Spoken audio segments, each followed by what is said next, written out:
Good evening, everyone. Thank you for joining us for our last Writing to Publish class of the year.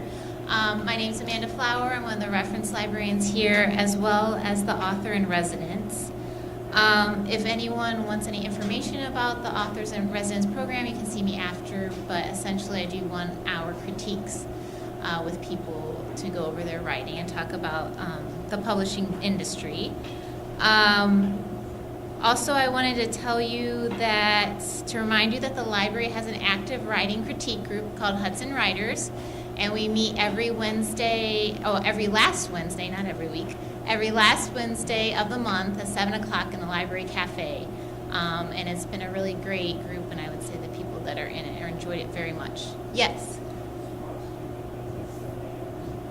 7 p.m. Yeah, 7 p.m. It's in the evening. That's a great question, though. Also, if you're interested in Hudson Writers, there's a sign-up sheet in the back. Also in the back, I'm very happy to have the Learned Owl here, who is going to sell Trisha's books after the program. You can get her to sign your books, and she would be happy to do that. This evening, I'm delighted to introduce to you Trisha Springstub for tonight's discussion about writing for children. Trisha is an award-winning and best-selling author of many books for children and young adults, including the award-winning middle-grade novels What Happened on Fox Street, Mo Wren Lost and Found, and Money Penny Island. Her novel, Every Single Second, is a Junior Library Guild selection, and she's a recipient of the Iowa Review Prize for Fiction. Before returning to writing full-time, she worked with children and as a Head Start teacher and a children's librarian. Please join me in welcoming Trisha.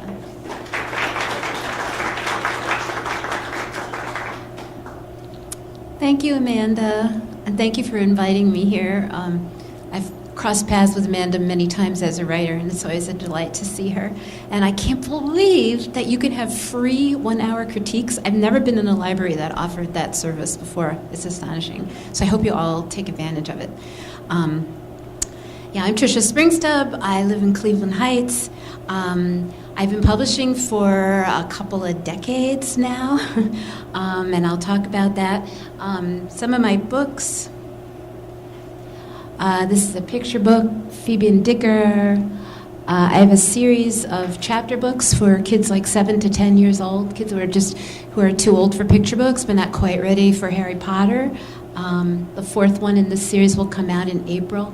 And these are some of my middle grade novels, What Happened on Fox Street, Moon Penny Island, and the most recent one is Every Single Second. I thought I would tell you a little bit about my journey to being publishing. I think it's a pretty encouraging story, and then some of my process, and then get down to some of the nuts and bolts of actual getting your book out there, and there'll be plenty of time for questions. I started writing back in the 80s. I did not have any kind of a degree in writing. I lived in a very rural area. I had no network. There was no social media. But I was somebody who had been a lifelong reader, and it just seemed like a very natural progression for me to morph from being a reader into a writer. So I started writing on my own, and just writing and sending things out. And I was writing for both adults and kids at that time. And I had some initial success with things like Highlights for Children. And then I wrote, and I was working with kids. All my jobs that I've ever had in my life have centered on working with kids. So I was trying to write for those kids, thinking of the kids that I saw every day, what they might want in a book. So I wrote a little book called My Minnie is a Jewel, kind of a fairy tale, and I sent it off to a publisher. This was back in the day when there was slush piles, and there was something, I don't even know if they use this term anymore, it was called over the transom. You could just send something, without any kind of unagented. That's how most of the publishers for kids were back then. So I sent this little story to a tiny publisher in Minnesota called Carol Rhoda. husband's always saying to me, I got an idea for a story. Hey, why don't you write a book about this? Why don't you write a book about this? And I'm like, yeah, ideas are like really fun and really easy, but that doesn't mean that they're going to turn into a story. For me, the stories that have actually turned into books usually follow a pattern of the external impetus, the inspiration. Somehow it connects with something deep inside of me. Jane Yolen, who's a really wonderful children's writer, I read her description of this once. She said, if you ever think of like a little chicken egg, and here's the egg, and the baby chick's inside, and he's pecking away, trying to get out. That's the memory, that's the feeling, that's what's inside of you. And then there's this mother chicken outside, trying to peck away and help pull it away. That's the outside impetus, the inspiration that you had. When finally those two things come together and the shell falls away, new life, something new that never existed before comes out, and that's your story. An example of that with my book, What Happened on Fox Street. I got the idea for this when I was reading The Plain Dealer, and this is something that happened in Lakewood, a west side suburb of Cleveland. It's probably 12 or 15 years ago now. There was an area, a small neighborhood bordering on a metro parks over there. A beautiful area. There was a ravine and stream and woods, and this sort of not very prosperous blue-collarish neighborhood was on the top of this overlook of this beautiful metro park. And Lakewood mayor and developers got together and thought, if we could knock down these houses, possibly even take them by eminent domain and replace them with condos and high-end retail and restaurants and stuff, whoa, Lakewood would have a lot more tax income. So that was something that was happening. Some of the people that lived in that neighborhood were all for selling their houses, and others dug in their heels and said, no way, we're leaving. And this story was followed in The Plain Dealer, and it really intrigued me, partly just because it was a David and Goliath kind of situation, and also because when I was growing up, we had a big field behind our houses, and we just played back there all the time. It was like our, magic kingdom. We ran wild back there, and had all kinds of make-believe games. And eventually, our little kid hearts were all broken because the developer did come, level that field, and build houses there. So I had a personal kid connection with this memory of like, what would it be like if somebody came and said, you have to, we're taking over your paradise, we're changing it, it's ours now, not yours. And I started to write, but the connection got even deeper for me, and this is, I think, where the book really came together, and that was that I started thinking about my own father.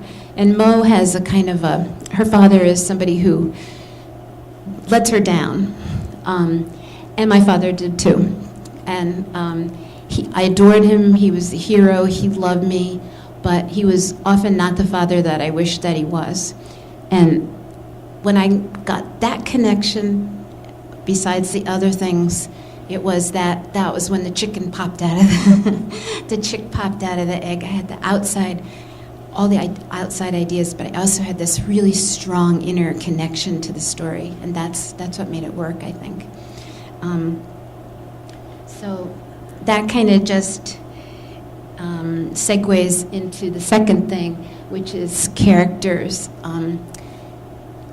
To me, you can write the most thrilling plot, the most, unique, intriguing setting, but if you don't really care much about the characters, so what? To me, that's the heart of the story. I write character-driven stuff, but I think it's important in any kind of story. And often when I'm like having trouble, when I'm stuck, or my thing is just like going around in circles, I have somebody getting up and sitting down and getting up and sitting down, I'm like, nothing's happening. Why isn't anything happening in this story? I realize it's because I don't know my character well enough. I don't know what she or he would be doing at this point. I have to go deeper into this character and get to know them. I was just on a panel with some other middle grade writers, and one of them was talking about how she interviews her characters. She pretends that she's in one chair and they're in the other, and she asks them all kinds of questions to find out more about them. Somebody else said you can play this game, the three-word game. You ask your character to describe him or herself in 3 words. 1 word, 2 words, 3 words. Boy, 10 years old, hungry. Then you ask them to do it again, and they have to give 3 more words, and they can't be those 3 words. They have to be 3 different words to describe them. And you can do that like 3 or 4 times, and you will find yourself getting deeper and deeper into who this character is, not just the superficial things, but what are they afraid of? What do they dream of? What do they want? And probably a good thing to do for yourself is to think of think of yourself when you were the age of the character that you're trying to write, and ask yourself those questions about yourself. Of course, you're not writing yourself, you're writing your character, but that will help put you more in touch with the vulnerabilities, the dreams, the day-to-day life of kids at that age. I wrote down some questions that I asked for my characters. What are you good at? What are you embarrassed about? What secret do you have? What's your favorite thing to wear? What are your routines? Who's your best friend? And what's your relationship like? If you start just thinking about yourself at that age and answering some of those, I think it's going to turn back and help you with your thinking about your characters too. One other point to make about characters in kids' books is, and I just came up against this in a rewriting of a middle grade novel that I'm trying to do right now. I did like the biggest sin that you can do, I think, in writing for kids, and that is that I made the main character's problem be solved by somebody else, not the main character.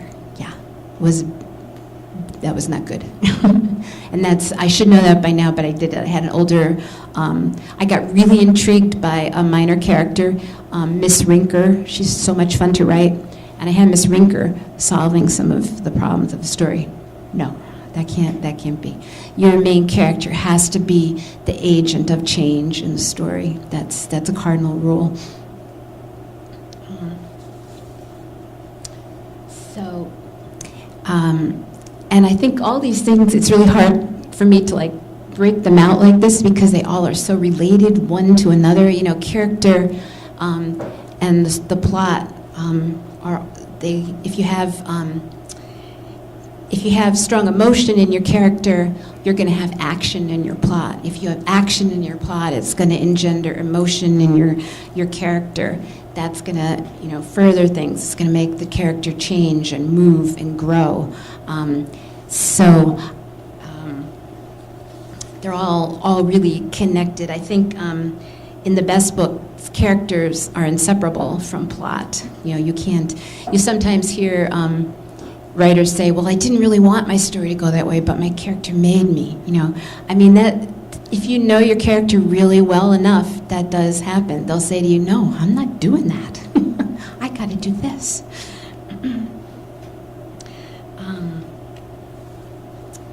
Let's see. So giving your story an arc and making you all know about the arc, and making its emotional themes as interesting and compelling and powerful as the plot itself. This is true, I think, even if you're writing the simplest book. This is my picture book, Phoebe and Digger. It's based on something that happened to one of my kids when we went to the playground, and she brought her favorite toy, and when she was sitting in the sandbox, happily playing, and along came a big kid, like 4. She was 2, and of course grabbed the toy away. And So that's the main action of Phoebe and Digger. But in the story, I have Phoebe be a big sister, and there's a baby sister that she's, of course, feeling displaced by. And so when the story comes to its final conclusion, and Phoebe's trying to be really grown up and not cry like a baby when this big kid takes her toy, but she really wants to. It's the mother who comes to her rescue. And so, the safest, happiest, best loved place was where Phoebe was at this very wonderful moment, a moment she wished could go on forever and a day. Because her mother, whose love she has kind of, felt like she was losing, is the one who comes and saves her.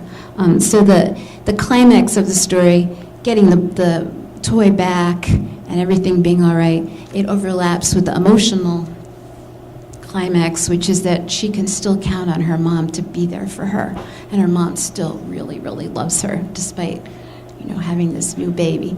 So the two things are layered together, and I think in any story that's the real. If a story is going to have real resonance, you want that. You want the emotional and the action plots to both be there. I have copied this great quote from Jack Gantos. If you know him, he's like a wild and crazy, wonderful kids writer.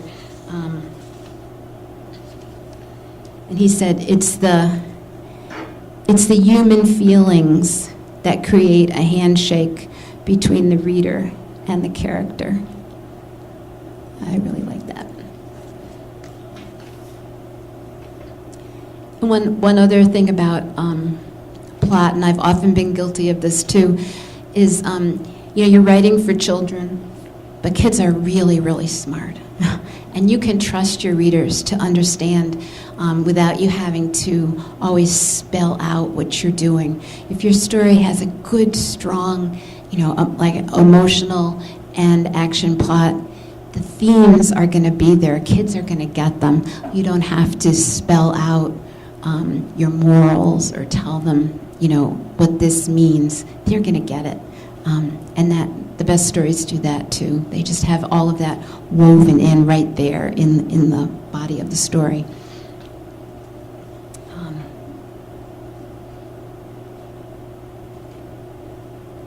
This is, I sometimes do research for my books, even though they are fiction. This is research that I did for Every Single Second. It was based on an article that I saw in the newspaper. It's on the left side there. A shooting of an unarmed man by a police officer due to a tragic misunderstanding. I decided to take that as a catalyst for my story. It's about a girl who lives in a very homogeneous ethnic community, small, and the community is rocked when her best friend's big brother, who she crushes on, is involved in a tragic shooting like this. So I took actual headlines, and then I reset it in Cleveland and Little Italy, and I used some of the research that I did back in the Huff riots, and how that, I just used some of that. So I do research, even though it's, even though I basically write fiction. Whoops. This is the book that I'm writing on now, that with Miss Rinker in it, and it's going to have the main character's mother is a world-renowned ornithologist, and so I've been doing a lot of reading about birds, and I love it. So fascinating.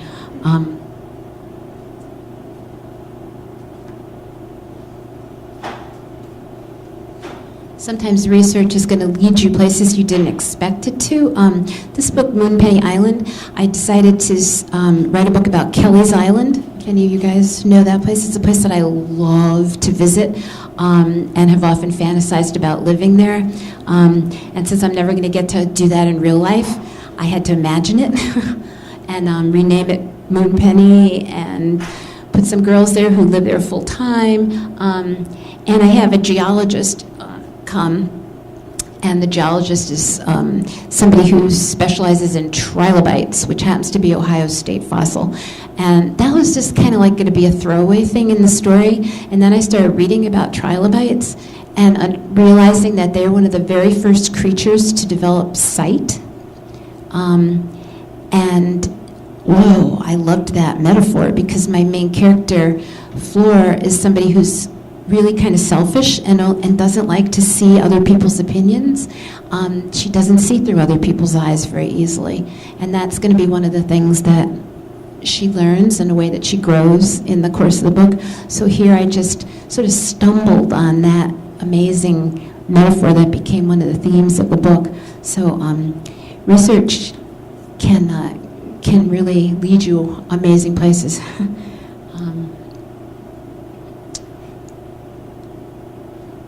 So that's about my, and I should have emphasized a little bit more how much revision I do. Like, I have when I go to schools for visits, I have a box. It's like about this big, and it probably weighs 10 pounds. And I put it on the table, and I say to kids, "Can you guess what's in here?" And I let them pick it up and try to, it's heavy, and they show how strong they are. And what it is drafts of Moonpenny Island. I worked on that book for 3 years, which makes all the kids faint, fall off their chairs. They go, "Oh, it's that hard to write a book."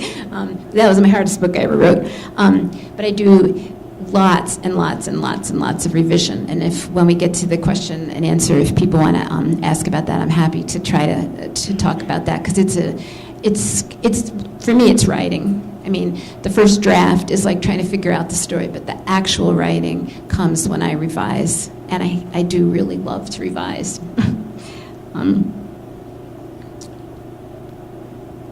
So that's the warm, fuzzy part of it. The nuts and bolts it really is in the market today. I think having an agent is probably the best thing you can do for yourself if you really want to publish. I mean, people write for all different reasons and for all different audiences, but if you want your work out there on bookshelves and in libraries and in bookstores, I really think you need to put a lot of energy into getting an agent. This is my advice: first do the work, and do the work.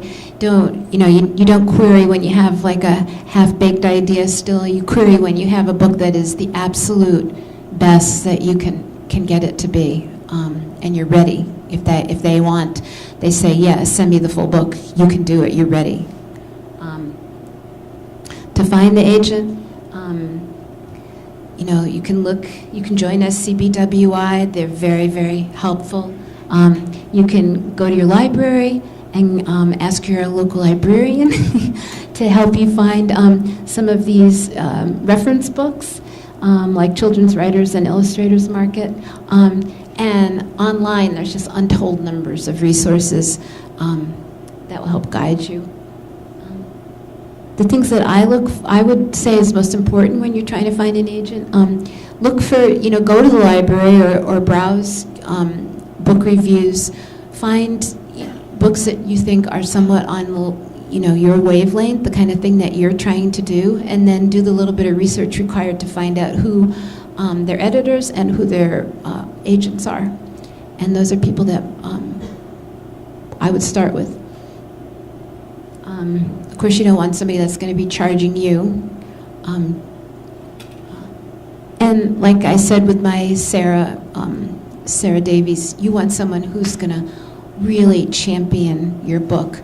I mean, they're going out there. They're like they're the warrior doing the work for you. You're home, you're writing a book, and then they're going out there and battling to get the book to the right editors, to get the right deal for you.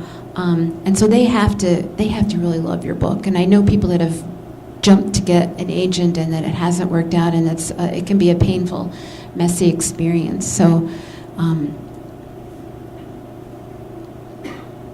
you want to try and get the right person right off the bat.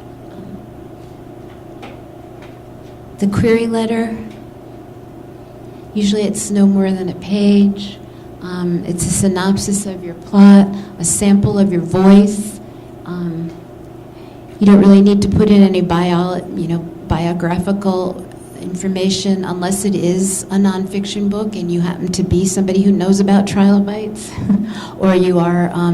It's a book. You are a first grade teacher and you have that kind of experience. But otherwise, saying that your writing group really liked this book, you shouldn't put any of that kind of stuff in.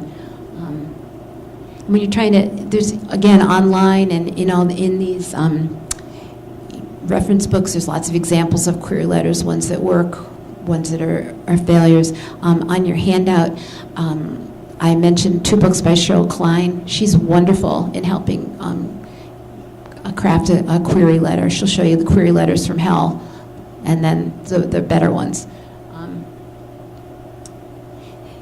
Put in the work. I mean, you're not writing so that you can reduce your work to 100, 200 words. I mean, that's not what you want to do, but that is what you need to do. You probably have heard of the elevator pitch, being able to talk about what your book is about in this condensed form. I mean, it can be helpful to you too, to clarify what your view of your book. But for me, it's horrible because I love to write long, not little synopses, but you have to do it. I still have to do it. I mean, when my agent is going to pitch a book, she needs that from me still, that pitch. So you still have to do it.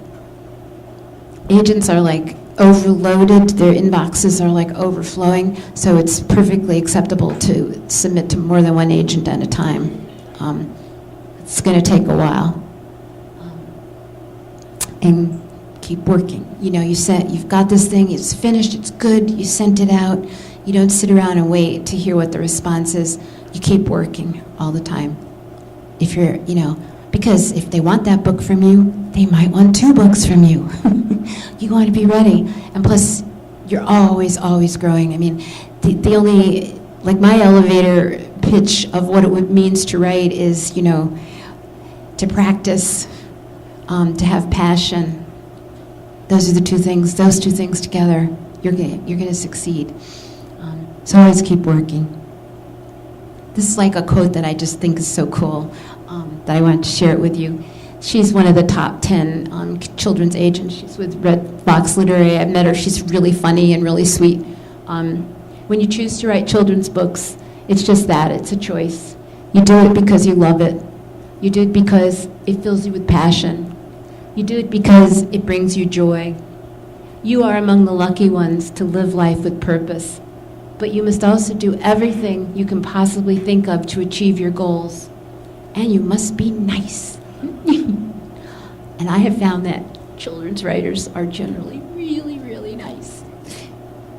And then, ta-da, you'll get to share your book with kids, which is like the most wonderful thing in the world. So, that's all my blah, blah, blah. And I'd like to turn it over to you.